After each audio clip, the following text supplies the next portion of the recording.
Hello बच्चों, तो एक बार फिर से हम आए हैं एक नए वीडियो के साथ। और आज हम पढ़ेंगे लाइट का लेक्चर नंबर 3, जिसमें हम देखेंगे types of mirror.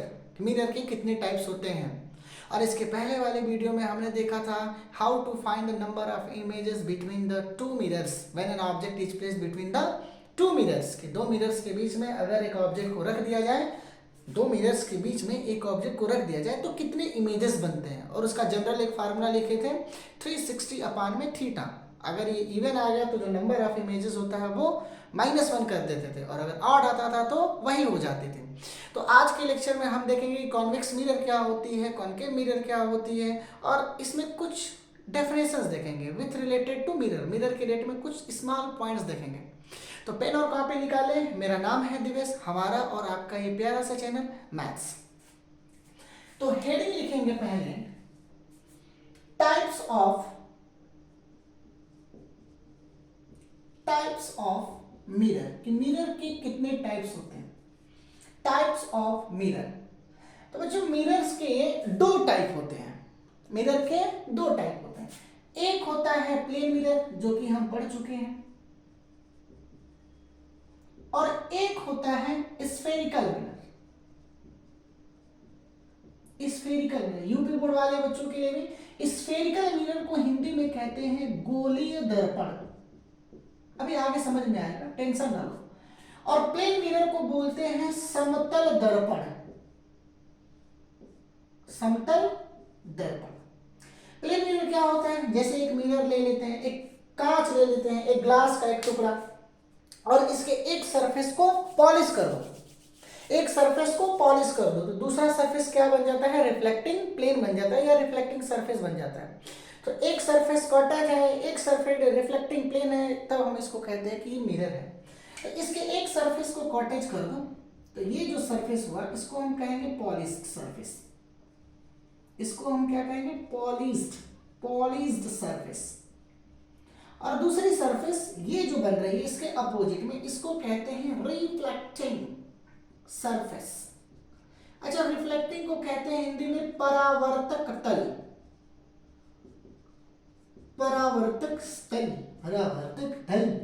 Reflecting surface को हिंदी में कहते हैं परावर्तक तल, जो हम पढ़ चुके हैं।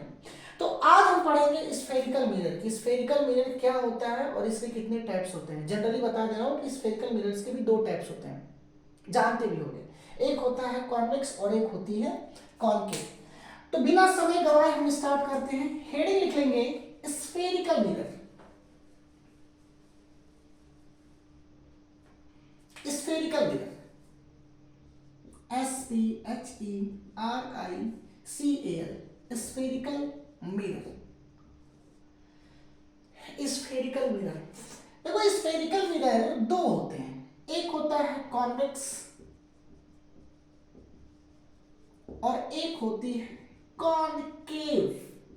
कॉनकेव, केव केव केव केव केव मतलब गुफा। तो पहला हेडिंग लिख लेते हैं कॉनकेव मिरर। कॉनकेव मिरर एक डेफिनेशन लिखते हैं, फर्जी डेफिनेशन, कभी एग्जाम में पूछता होता नहीं है। Concave mirror, a mirror in which the reflecting surface is inner side। inner का मतलब होता है अंदर की तरफ। a mirror in which the reflecting surface is inner side is called concave mirror। Concave mirror. जैसे यहां पे ले लेते हैं, यहां पे ले लेते हैं यूं ऐसा, और पॉलिश कर देते हैं इसके आउटर सरफेस को। अब आउटर सरफेस को पॉलिश कर दिया तो ये वाली जो सरफेस होगी इसको हम रिफ्लेक्टिंग सरफेस करेंगे। भाई रे तुम कहां पे इंसिडेंट करोगे, रे तुम कहां डालोगे, यहां कि यहां पे। भाई जो पॉलिश है वहां पे तो रे थोड़ा डालोगे। मान लो कि ये पॉलिश है, ये वाली सरफेस पॉलिश है, तो रो यहां थोड़ा डालोगे, रे यहां डालोगे ना। अब ध्यान दो, रे ऐसे जा रही, ये रे जा रही, ये रे जा रही, कुचुक कुचुक। ध्यान से